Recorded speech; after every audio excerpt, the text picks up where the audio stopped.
Welcome to Kendall and Cooper Talk Mysteries. I'm Julie Cooper, half of the duo bringing you this regular podcast series focused on mystery, suspense, and thriller fiction. I know Wendy's anxious to interrogate our very special guest, but first, quick thanks to my brother Chris Squires for his original composition and performance of our theme song, The Man in the Panama Hat. Our theme for this podcast segment is in line with my key list of attributes for writers, which some of you may recall includes persistence, curiosity, and gratitude. This segment's focus is generosity, something that seems very appropriate for us as we approach the holiday season. I'll be talking more about how that links to writing, but first, I'm dying to introduce our guest author. Here's a hint. She's joining us from her home in Scotland with an 8-hour time difference, and we're so honored that she could join us. Let me tell you a little bit about her first. She's been nominated for or won nearly every award for mystery suspense fiction that I can name, including the Crime Writers Association Gold Dagger, the Anthony Award for Nonfiction, the Anthony Award for Best Crime Novel, the Barry Award, the Lambda Literary Pioneer Award, the LA Times Book Prize, the Cartier Diamond Dagger Award for Outstanding Achievement, the McCavity Award, and many, many more. She's not only a New York Times bestseller, but she's an international best-selling author of multiple police procedural mysteries and has had several books developed into highly successful television series for the BBC and Masterpiece Mystery. If I'm counting correctly, she's now written 37 books and has over 15 million books in print. So Wendy and I are very honored to host Val McDermid. Welcome, Val. Hi there. It's always a pleasure to talk to readers and fellow writers. And I have to say, I have very fond memories of Washington State, Seattle in particular, which if I had to live anywhere in America, that's probably where I'd choose. Oh, wonderful. Well, I think our weather's a little similar, so that might help, perhaps. Well, I think you get more rain than we get in Edinburgh. In Scotland, we've got a climate divide like you have in the continental United States. And in Scotland, Glasgow gets more rain and Edinburgh gets the sunshine and the cold wind. Ah, okay. Yes, that sounds like both west and east sides of Washington State, exactly. I like the sunshine. That sounds good. By the way, welcome, Val. And by the way, I visited your wonderful city of Edinburgh once, and I even ate haggis. Good for you. Did you enjoy it? Actually, I did. It was fun. Yeah. I have to say the worst haggis I ever ate was in New York City, which bore no relationship whatsoever to what I would call haggis. But the real thing in this country is delicious. Yeah, I did like it. And that Edinburgh Castle, oh my goodness, I did the tour there. That was fantastic. Well, there's plenty to see in Edinburgh. That's true. Well, let me start off with questions for you.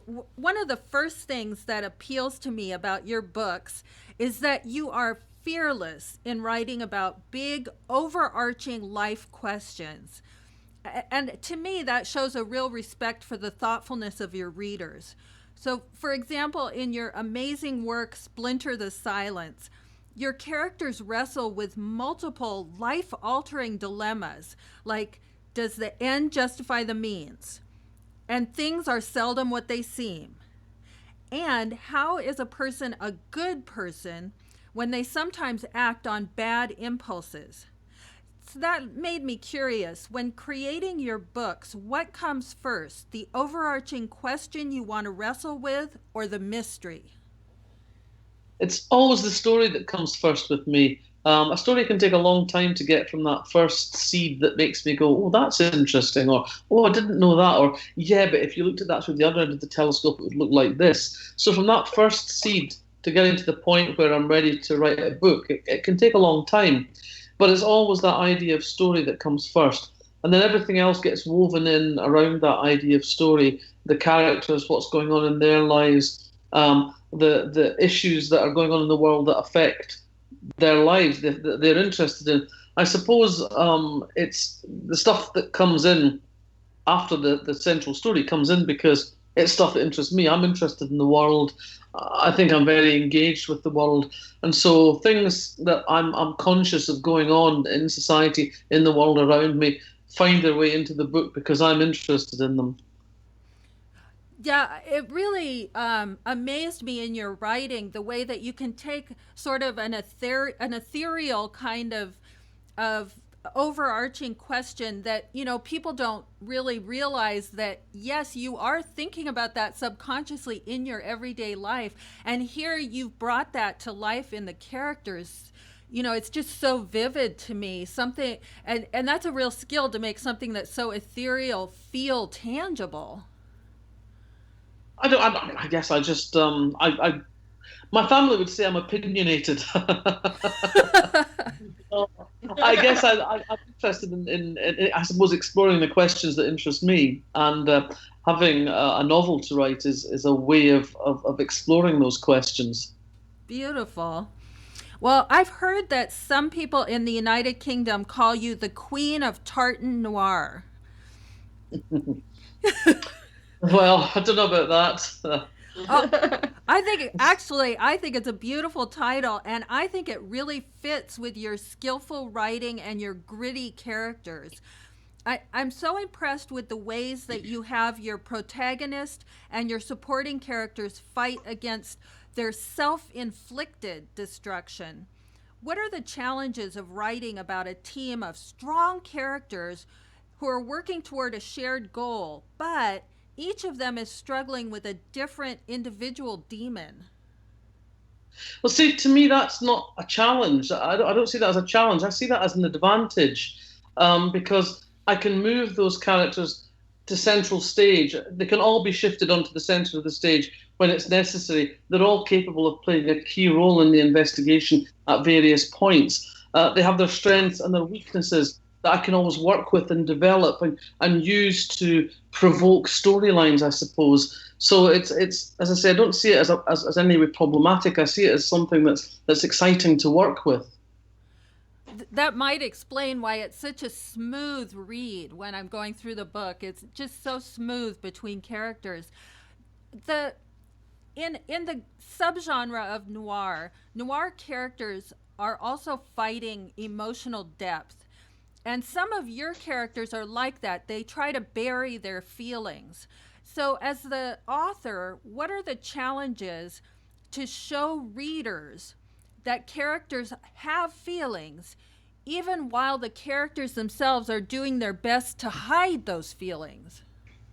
Well, this is again one of the advantages of having a team of characters. Really, Tony and Carol are, if you like, the central characters of the team, but the other members of the team sort of all pivot around them, and because they're a team, they each have individual relationships with each other, and that generally incorporates a space where it's sometimes safe for them to be vulnerable, but also where they can comment, they can discuss what's going on or what they perceive to be going on in the lives of the other people they're working alongside. So it gives me a chance to come at these things from different angles, different perspectives, and that means that I can get under the surface much more readily than if you've got a character out there who's just a lone maverick working by themselves. I see. Well, I like your writing style. I find some of it so concise and raw.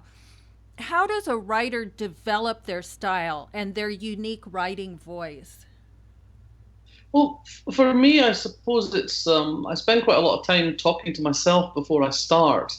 I like to go and have a wander round. There's a river at the end of our street, and I like to go and have a walk by the river and talk to myself. And people sometimes give me kind of strange looks, as they go by, and I'm having an intense conversation with myself. But that's one of the things it's about talking to yourself before you start and getting that voice clear in your head. Once you start to get a feel for a character, start to get a feel for the world of the story, that voice becomes clearer and clearer the more you work through it. And then practice, put in the hours, read it out loud to yourself. That's what I often do, just to have that sense of, have I got the rhythms right? Is this flowing? Are these voices distinct? The other thing is reading. look at how other people make their voices distinctive. Look at the sloppy writers as well, who don't care about that, and see what it is they're not doing, and see what it is that you think they're doing wrong. Reading is the real quick and dirty way to finding the answers to your problems as a writer, I think. Oh, I really like that. The reading, of course, I love, and I can picture you so vividly walking along the river. That I love that. You just struck a chord with me because I think that's something that I miss in my writing formula. So I think I do need to do more of that. The part that, can you change the part of your answer where you say you have to put in the work?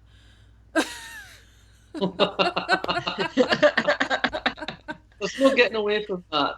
There's no getting away from that bit of it. You really have to put the hours in. I mean, when I started off writing, I was working full time, and I used to write on Monday afternoons between 2 o'clock and 7 o'clock. But the rest of the week, I was putting the work in with my characters. So when I was driving to work, I was having these conversations, I was planning out scenes, I was rehearsing dialogue. So every day, even though I wasn't at the desk, I wasn't actually writing, I was still putting the hours in. Living, eating, and breathing it. I love that, actually. In Split. Oh, go ahead. Sorry. One of the wonderful things about this job is that you can actually work while you're asleep. I think very often, if I'm struggling with figuring out how I'm going to get through a particular transition, or how I'm going to get a particular conversation to go from point A to point Z, I'll often set myself the problem, as it were, when I'm going to sleep.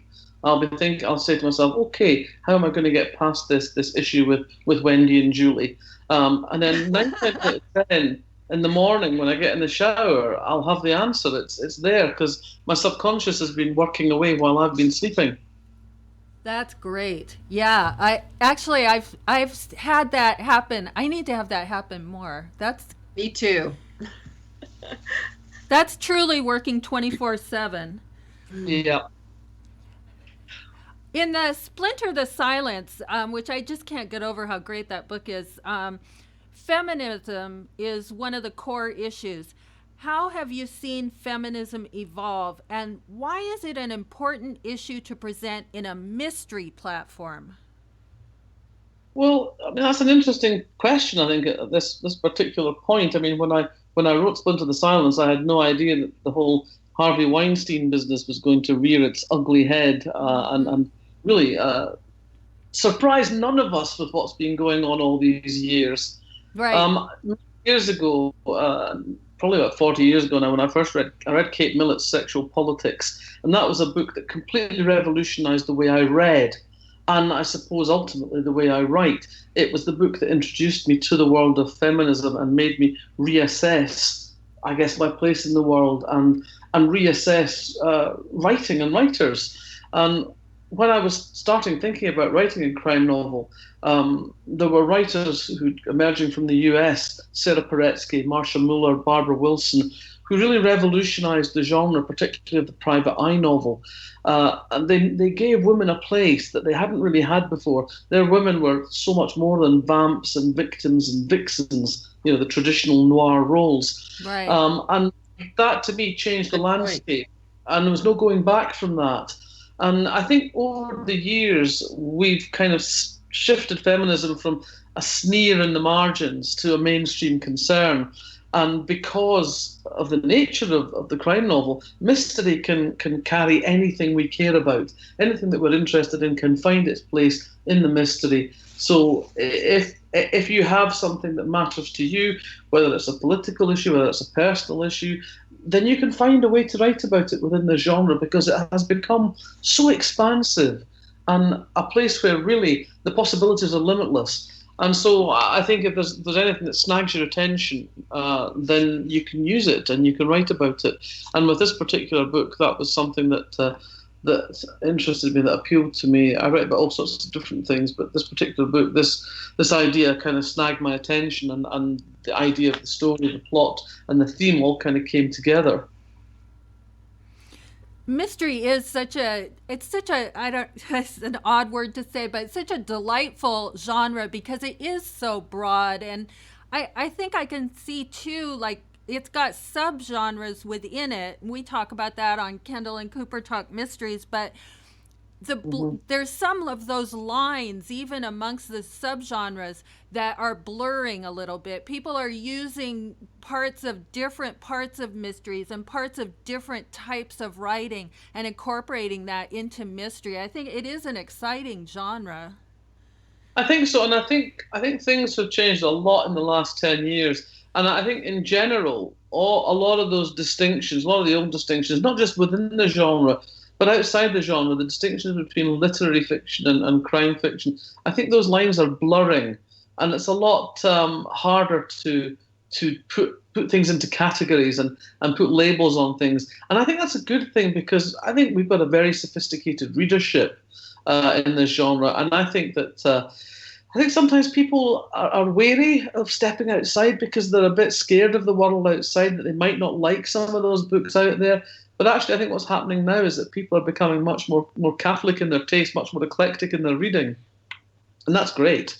That is great. Yeah, it's great for the readers themselves, and it's great for the writers too, to not be honed in on just microscopic level. I'm going to get back to the Splinter the Silence, and actually, in the spirit of poor Kevin, who's one of the dream team detective characters. Kevin, I love. Um, he diplomatically tries to get information about a local constable's investigation over tea and scones in Devon. And I will admit, and I have relatives in Sidmouth, Devonshire. I admit that I'm a Cornwall. I put the jam on first and then the cream on the scone. I had Yeah, I'm with you on that one. I'm with you on that. I put the jam on first. I think you can then pile as much cream on as you like. I think so too. I Oh, know. good. I think so too. But I had never observed this Devon style. I've never seen that. But I definitely do get a ton of that clotted cream on because I love it. Did you ever try ice cream with clotted cream on top? Ooh. That's Oh. really, really decadent, but Oh, oh, it's so good. oh, that sounds like a guilty pleasure. Absolutely. I'm gonna just Once a year, maybe. I'm gonna Mm, just say I haven't tried it yet. Yeah. yet. Well, anyways, the rest of that wonderful scene's dialogue, and you spoke a little bit about creating dialogue. Your dialogue's fantastic. In that scene, it illustrates beautifully the struggle of investigation. There's those who decide on a crime theory first and then make the facts fit the theory, versus following the facts where they lead, skip the theories, and instead work to the solution. So, as a mystery writer, how are you artfully creating the give and take of this dance back and forth of theories versus clues and facts? How are you orchestrating that dance for the reader? Well, I think generally I let the characters argue it out. I give them the different sides of the argument, and it might be that I have to bring in somebody from outside the team, as with this scene where you've got the Devon and Cornwall constable who's explaining to Kevin what his theory of the crime is. So I like to put the characters in a place where they can argue it out between them, if you like. And actually, the process of that often illuminates things for me. It's not always. I haven't always got a hard and fast argument sorted out beforehand, but I think the character with the most convincing point of view tends to reflect my own view. Very good. Well, I know that Tony Hill and Carol Jordan are the stars of that series, but Stacy is my favorite character. I love her. I'm fascinated by her digital forensics. And I love the description in Splinter the Silence where you say, every now and again, Stacy got to step out from behind her desk and play at being James Bond in a dress. Yeah. So tell us a little bit about your love of forensics. Well, you can't ignore forensics these days unless you're writing history mysteries. And I was lucky. I was educated in Scotland, where we believe in keeping your education as broad as possible for as long as possible. So although I did English, French, and Latin to a high level, I also did maths, physics, and chemistry to the same level. So I always had that slightly scientific bent, and to be honest, I could have gone either way. So for me, forensic science and my involvement with forensic science has been an absolute delight because it's allowed me to revisit that side of my interest. But one of the things about forensic accuracy is that it helps you build that suspension of disbelief. You know, everybody knows that this is not how murders are really solved in the world. It's not the way we write about it. It's not Detective Inspector Grumpy and his sidekick. And so we're inviting the readers to suspend their disbelief, but everything we can do to help them with that suspension has got to be a good thing for the story. It's got to be a good thing for compelling them to read onwards. And so over the years, I've built up, I suppose, a gaggle of experts. Started off with one really, with Sue Black, forensic anthropologist and anatomist, and from there, she's introduced me to various people when I've needed other kinds of information. And I've always found forensic scientists to be incredibly generous with their time and their expertise. And I did, of course, write a non-fiction book about forensic science, which was a way of picking everybody else's brains and making me look good. One of the things I love about the forensics is, I still get those wow moments. Somebody tells me something that just makes me stand there with my jaw dropping. For example, one of the things that Sue Black told me relatively recently, most of the bones and the cells in your body renew themselves over time. Some take a few years, some take longer. But there are one or two bits of our body that remain the same as they were in the womb. And one of them is a tiny bone in our ear. And that bone is formed in the womb, and it stays the same until we die. And if you analyze that bone, it will tell you where your mother was living when she was pregnant with you. Wow. Yeah, see, you did it. Wow. Isn't it? It's fascinating. Isn't that fascinating? Sue told me that, and I stuck it in a book. And she rang me up and said, "You might have waited until I'd published the paper." Oh! Oh, no. Oh! Oops. Oh, dear. But fascinating though the science is, you have to not get obsessed with the science and lose sight of the story.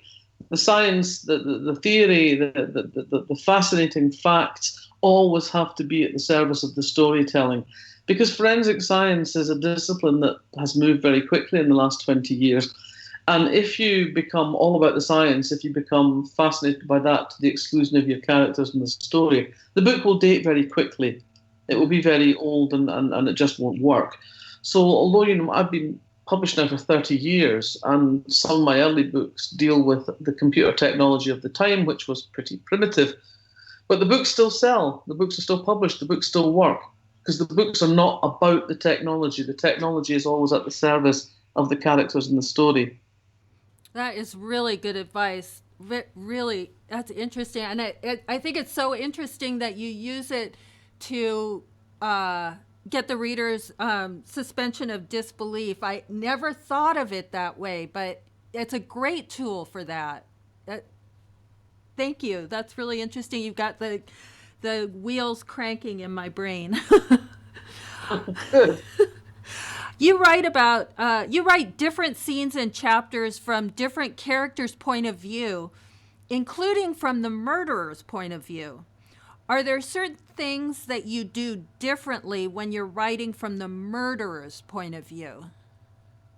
I don't think so particularly. I think maybe I hold back information sometimes because although we're writing from the murderer's point of view, I don't necessarily want to tell you who the murderer is, if you see what I mean. Yes. But other than that, Absolutely. no, it's the same process really all the time. It's always about walking in someone else's shoes and trying to look at the world through their eyes, and not trying to be judgmental about them. And that's the same process really, whether it's Tony or Carol or Paula or Stacy or a killer. I'm always trying to see the world through their eyes. Well, that's interesting. That's good advice. Val, I'm wondering, would you treat us to a reading from one of your books? Yeah, I'm going to read you a little bit from Insidious Intent, which is my new novel just out in the US. Oh, Um, good. I'm excited. Oh, we're so excited. Okay. and this is a bit from away into the book, about a third of the way into the book, but I'm not really giving anything away because by this time we already kind of know this setup of the kind of scene I'm about to read. The blazing car was a beacon in the velvet blackness. There at the heart of the Yorkshire Dales, where light pollution was trivial, the flames were an assault on the eyes. Halfway between Snaizset and Butterbust, a narrow twist of single-track road with passing places. There were no casual passerbys to see it, however. The nearest town of any size was Hawes, which formed the apex of a triangle with the two hamlets, 5 miles aside. The small local inferno registered only as a faint red glow along the ridge, which went unremarked by everybody, except a woman from Leeds who thought it might be the Northern Lights. The fire had passed its zenith when Anselm Carter left his cowshed, having seen to the trouble-free delivery of a bull calf to one of his Highland cattle. All he was thinking of was a cold can of Guinness to take away the taste and smell of the past couple of hours. But he knew his landscape too well not to notice the flames down the hill on the road that bordered his best pasture. There were no beasts on that piece of land at the moment, but Anselm didn't want his valuable grazing damaged by a wildfire. Sighing, he went inside the farmhouse, where his two teenage daughters were snuggled like puppies on the sagging kitchen sofa, watching some American adolescent nonsense on the telly. "Tell your mum I've gone down the road. There's a fire and I need to check it's not threatening our land," he said, reaching for the Land Rover keys. One daughter looked over momentarily. "A fire?" "Aye." "What's to go on fire down there?" "Not that I can think of. Best take a look, though." Her attention was already back on the screen, and Anselm stepped out of the coziness of home into the chilly dark. The fire was still going strong, and it pulled him along the rutted farm track like a lodestar. By the time he reached the main road, he could see it was about half a mile on towards Snaizset. Nothing there but a passing place and a grit bin, he thought. But as soon as he turned onto the road, he could see the outline of a burning car, the interior an inferno of red and orange and yellow. His headlights illuminated gouts of greasy black smoke spiralling into the night sky. Anselm pulled up 20 metres away, turning on his hazard lights. Not that anybody was likely to be down here at this time of night on a Sunday. He jumped down and walked towards the car. As he approached, heat engulfed him. He'd had a sauna once, when he'd got his brother to look after the farm for a weekend, and he'd taken Nell to a fancy hotel in Harrogate. He couldn't see the point of it, getting all hot and bothered from choice. Nell had liked it, though. She'd seen a home version in IKEA once, pointed it out wistfully to him, but he thought it was a waste of money that could be better spent in a new bathroom with a proper shower. This wall of heat felt like that sauna, though it smelled nothing like the herby miasma in there. This smelled of burned plastic and grease, the sort of thing that would make you sick if you breathed in too much of it. Anselm couldn't see anything inside the car, and although flames were licking out of the holes where the windows should have been, they soon vanished in the night. The council grit bin had melted into a shapeless yellow blob streaked with black, but apart from that, it all looked pretty localised. The odd spark was landing in his field, but he didn't think there was any prospect of one catching hold. He walked back to the Land Rover, pondering. He could call out the fire brigade and the police, but there didn't seem much point. There was no danger to life, limb, livestock, or land. Nobody would thank him for being pulled out to the back of beyond on a Sunday evening over some joyrider setting fire to a stolen car, which is what this likely was. Anselm drove back up the track towards the smudge of light that was his home. Morning would be soon enough to talk to the local bobby. Ah, I'm hooked. very good. I'm hooked. Oh, I can't wait to read it. I truly can't wait. Excellent. Wonderful. Well, I've got some questions for you as well, Val. Like another of our most recent interview subjects, American thriller writer Gail Linz, you started out as a newspaper journalist. So I'm wondering how the structure of news reporting shaped your move into writing creative fiction. Well, really less than you'd think. I mean, for me, journalism was always the thing I did while I was trying to work out how to make a living writing fiction. So I think that the one thing I really took away from journalism was that writing is a job. It's not something to wait till the muse strikes. You know, it's not something where you just lie about on your chaise longue waiting for inspiration to strike. You know, you sit down in the morning at your desk and you write because that's your True. job. You learn very quickly that the news doesn't depend on the mood you're in. You know, if something bad happens when you're a news journalist, you have to write the story, no matter what's happening in your life. You know, your cat might have died or your lover might have left you, but you've still got to write the story. And even if it's not the best words you've put on paper, if you put something on paper, you've got something you can make better. So that was the one big lesson I suppose I learned. But the one gift that it gave me was the tremendous character data set. You know, I was a general reporter for 16 years, I think, and I saw people in all sorts of conditions of life, from the highest in the land to the lowest in the land. People who had lots, people who had nothing. And you generally see people at some crisis point in their life. Either something very bad has happened or something very good has happened. And you see those extremes of character very clearly. So I have this huge data set of people, what they look like, what their homes are like, what their offices are like, what their place of work is like. And that I can still draw on to this day because, you know, conditions change, the way we live to some degree changes, but human nature doesn't change. People don't change. What a valuable gift that was. And you probably didn't completely realize it when you were in the midst of it. Mostly not, no. Now, your series featuring DCI Jordan and the psychological profiler Hill was successfully adapted for television called Wire in the Blood on the BBC. And I've spoken over the years to several other authors who have gone through this adaptation process, and usually they tell me with mixed results. So my question to you is, how difficult is it to relinquish creative control over your creation to someone else? I think the key is trust. I had approaches from a couple of other people before I did the deal with Coastal Productions, which is Robson Green's own production company and his business partner. And I'd always turned down approaches that I'd had before because either I didn't like the people or I didn't think they got my vision. They didn't get what I was trying to do with the books. But the very first meeting I had with Robson and Sandra, I could see right from the start that they really respected the books, they really liked the books, and they wanted to do well by the books. And we spent a couple of days talking about the characters and the key elements of the books that I felt they had to incorporate into any adaptation that they made. And by the end of that, I really thought that I could trust them to do the best job that they could do. And really all I wanted was for them to make great television that felt like it occupied the same fictional universe as my books. And I think they did a superb job of doing that.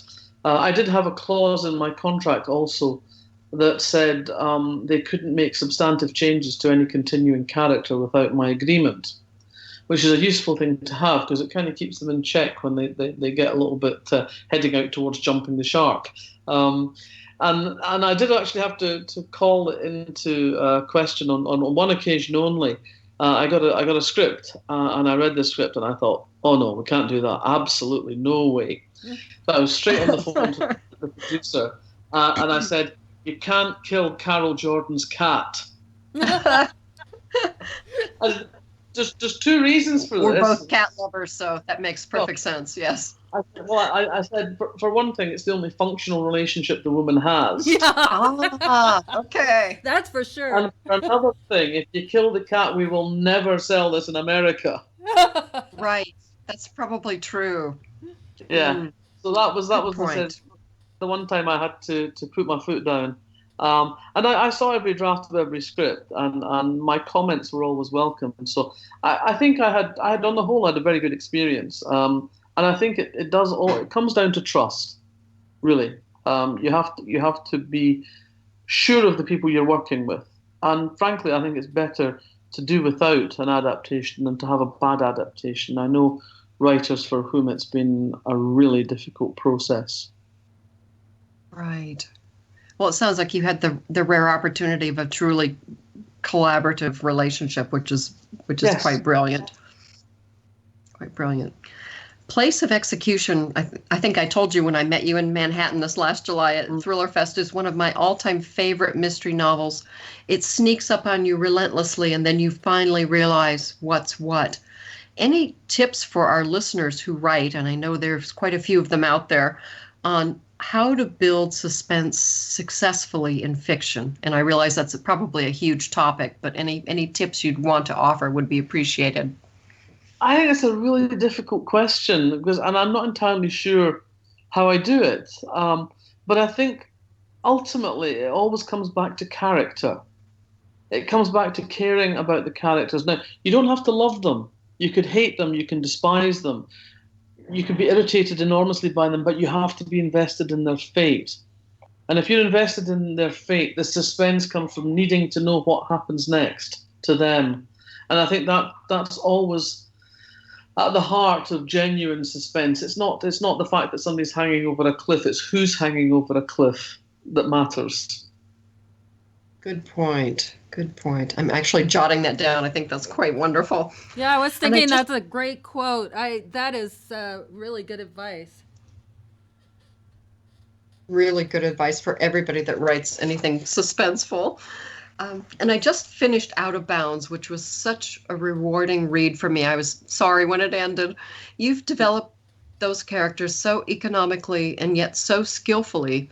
I'm wondering, do your characters like Jason, the snack-loving young policeman, I'm kind of visualizing him leaving packets of chips wrappers in his wake, but do they emerge fully formed in your mind, or do you set about building them bit by bit?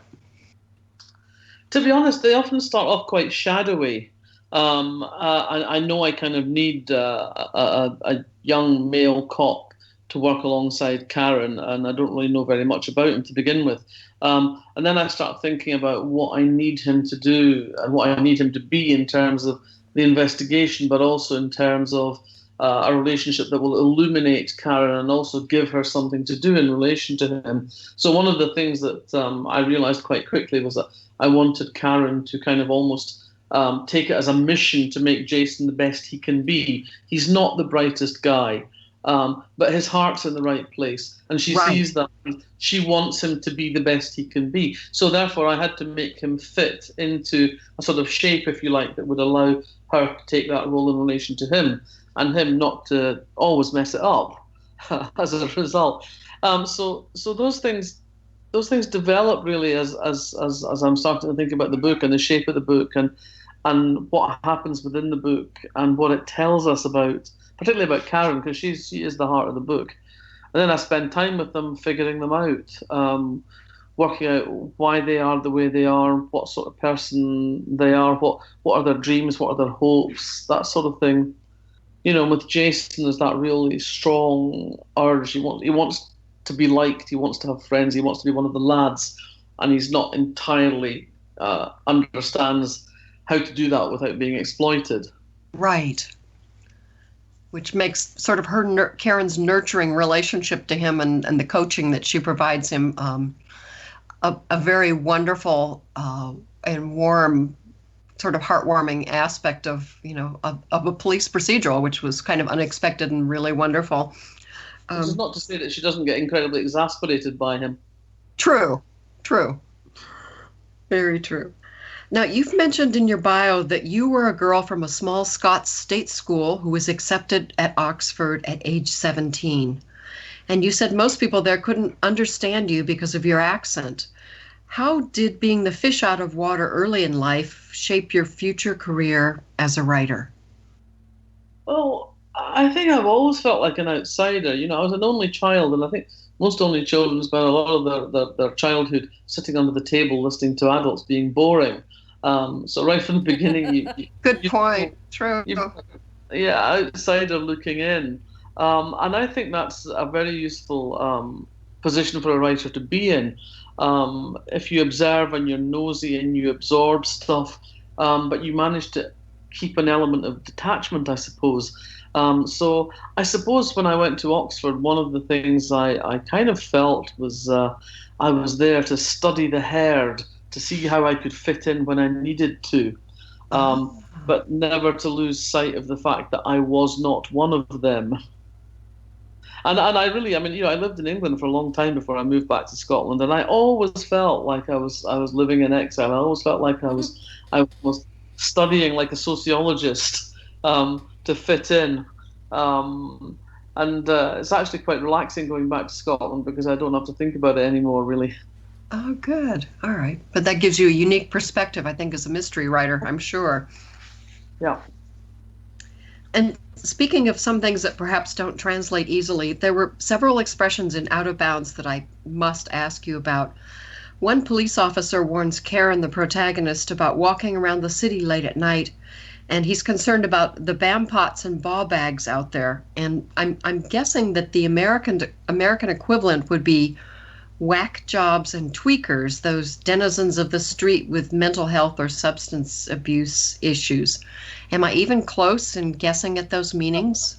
Kind of. I mean, Bampots are essentially idiots, and sometimes that's idiots who have had too much to drink. But essentially, there's always that sort of element of people who are, by their very nature, idiots. And Okay. ball bags is a bit more disdainful. I'm not sure if I can say this on air, but a ball bag is the Scots word for scrotum. Mm. Oh, okay. All right. It's an insulting term. Truly, yes. Okay. Well, thanks for clearing that up for me. Like want to broadening edit my that out. vocabulary here. Oh my. There's actually, So there's actually, appreciated. there's actually Go ahead.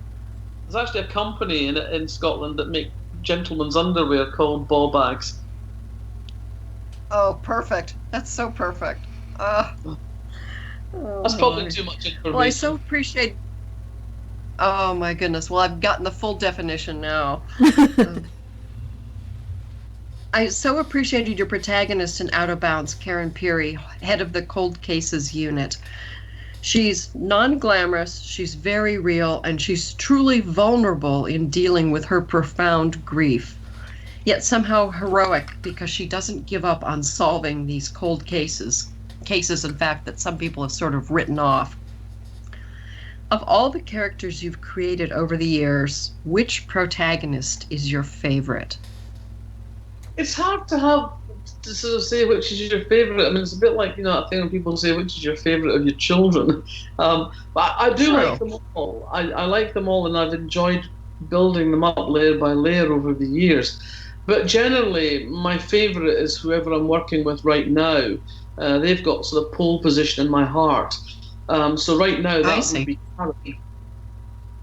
Because I've just started working on next year's book, which features Karen Perry again, which has got a working title of Broken Ground. Broken Ground. Wonderful. Okay, well, we're looking forward to that as well. And what can you tell us about your newest book, Insidious Intent? The cover image is riveting, and for our listeners, I will just say it's the image of a burning car, which you read from the new book so eloquently. And it's actually, as a visual, it's quite terrifying. Yeah, the idea of this book came really out of one of those completely innocuous conversations I was having with a friend, actually a colleague, who was telling me about her wedding, and she'd got married recently, and she was telling me that within a couple of weeks of her wedding, 3 couples that they knew who'd been at the wedding had split up. And I expressed my surprise at this. And she said, no, apparently it's a thing. Quite often after weddings, people who've been together for quite a long time split up, because the wedding kind of forces the relationship to a crisis point, I suppose, where they're going like, well, why are we not getting married? Are you waiting for someone better to come along? What's wrong with me? Sort of, and these moments can fracture relationships, and apparently, as I say, I spoke to 1 or 2 other people, and apparently, yeah, it's a thing. But because when I'm always thinking about things that intrigue me, I like to sort of turn the kaleidoscope and see if rearranging the picture makes it different somehow. And I thought, well, okay, if you're somewhere where there's romance in the air and there's all this highly charged emotional tension in the air, what is it like if you're going to the wedding by yourself and you're someone who's not in a relationship and you'd love to be in a relationship? So in that atmosphere of romance and the sort of the heady emotional atmosphere of the wedding, are you more vulnerable to being approached by a stranger? Because of course there's always strangers at weddings, people you don't know from the other side of the partnership. And I thought, if you were a killer looking to acquire a target, what a great place that would be to go and pick somebody up. Because of course they assume you're a friend. If you're there with the bride, they assume you're a friend of the groom, and vice versa. Right. And so the killer in this book picks up his victims at weddings and woos them, essentially. And so the book then becomes, he's also a killer who's very forensically aware, and he knows how to cover his tracks, and he creates all sorts of problems for Carol and Tony and their team that they've not encountered. I can't wait to read that. Oh, Mm-hmm. Yeah. Excellent. One or two people have said to me, like, I'm not going to go to any more weddings. That's a great plot premise. I love it. Thank you. And that just came out of a casual conversation. I find that fascinating.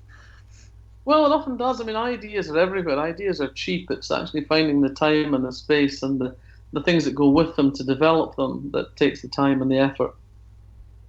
Right. And that's what turns into such a brilliant book. Well, our theme for this segment is generosity, which I'm defining for our purposes as the sharing of words, thoughts, and experiences. I believe that writing, as difficult as an endeavor as it is an act of generosity. I'd go so far as to say that most writers possess a generosity of spirit, especially those who've agreed to do interviews with us. Mm. Often, by sharing words, you're helping someone else, whether you're writing a memoir, producing nonfiction, or crafting a mystery.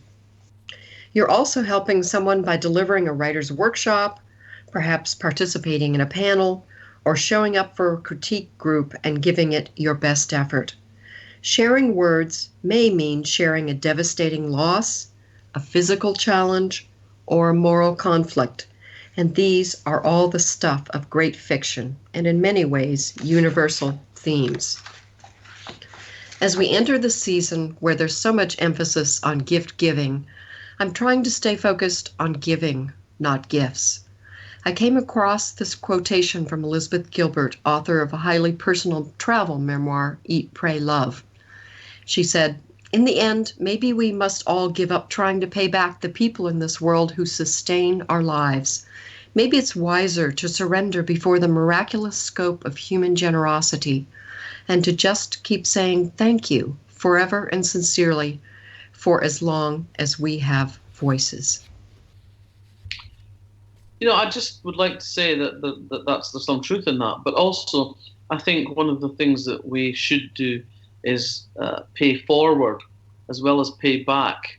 When I was starting out in my career, there were a few writers around who were incredibly generous to me in those early days. Sarah Paretsky, Sue Grafton, Reginald Hill, amongst others. They were supportive in lots of different ways. It continues. Lee Child wrote a wonderful preface for the 20th anniversary of The Mermaid's Singing. And so, as far as I'm concerned, the community of crime fiction has been, in my experience, a generous community. And my way of paying back, I suppose, for what the help and support I was given in the early days is to pay forward and support young writers coming through, to boost them, to talk about their work whenever I get the chance, to give them exposure when I'm doing events and things like that. And I think that's one of the ways to say thank you is to pay forward. I'd have to agree with that. Yeah, I like that. That's just an added dimension to it. It's beautiful. Well, for my segment, I've titled my segment, "The Dead Talk to the Right Listener." And I stole my segment title from Val's book. This book that Val wrote is titled Forensics. What bugs, burns, prints, DNA, and more tell us about crime. And I am loving this book. And I know our regular listeners are wondering, what is a cozy mystery writer doing enjoying a book about forensics? After all, in cozies, procedural accuracy is often overlooked, and law enforcement are often short staffed, kidnapped, out of town, or otherwise unavailable. So, where's the appeal for somebody like me? I like to write all the theories and the gossip and the dirty secrets from the community of characters. Yet, this forensics book, it gives me so much interesting information and science. I can't resist.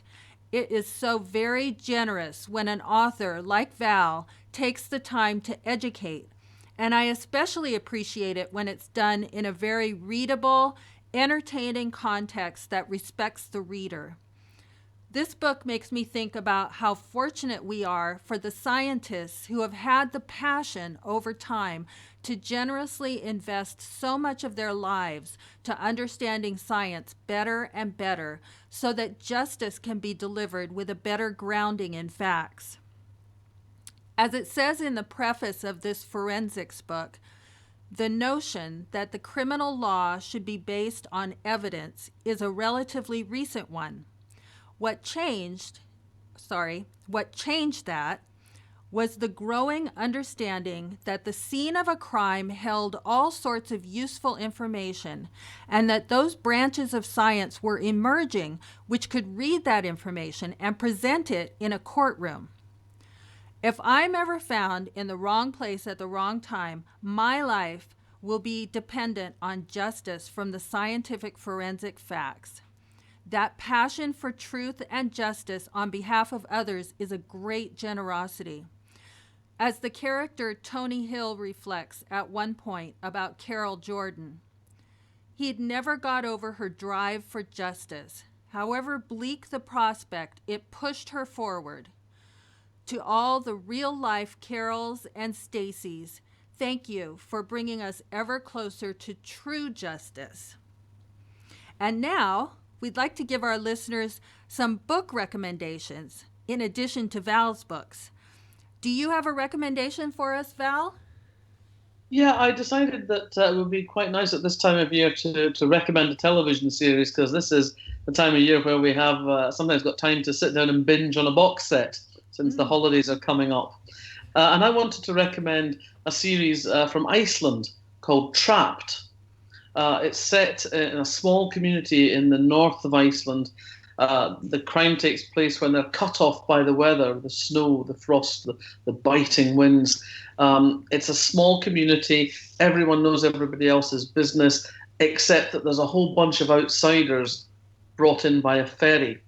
So it's got all the ingredients. It's got the community that everybody knows everybody else, but you've also got the outsiders coming in who have connections into the local community. And there's all sorts of surprises going on underneath the surface. It's claustrophobic, it's idiosyncratic, and it's a window on someone else's world. And I like books and television series that give me that window on a world that I'm unfamiliar with. They're currently making a second series of it, and one of the writers on that series is the excellent Icelandic crime writer you may have come across, Yrsa Sigurdardóttir. So I think the second series will be, if anything, even better than the first. Oh, that sounds awesome. Thank you for that recommendation. I'll definitely look for that. Well, this episode, I'm recommending a book that's called I'd Rather Be in Philadelphia. This is by Jillian Roberts. And in this book, someone has donated a book about domestic violence to the school fundraiser and has annotated it in the margins. The character, Amanda, reads frightening words. I know he will kill me. He says so. I believe him. He will kill me soon. She hopes that she found that cry for help in time to prevent a murder. In the process of her sleuthing, she learns hard lessons about the consequences of this domestic brutality.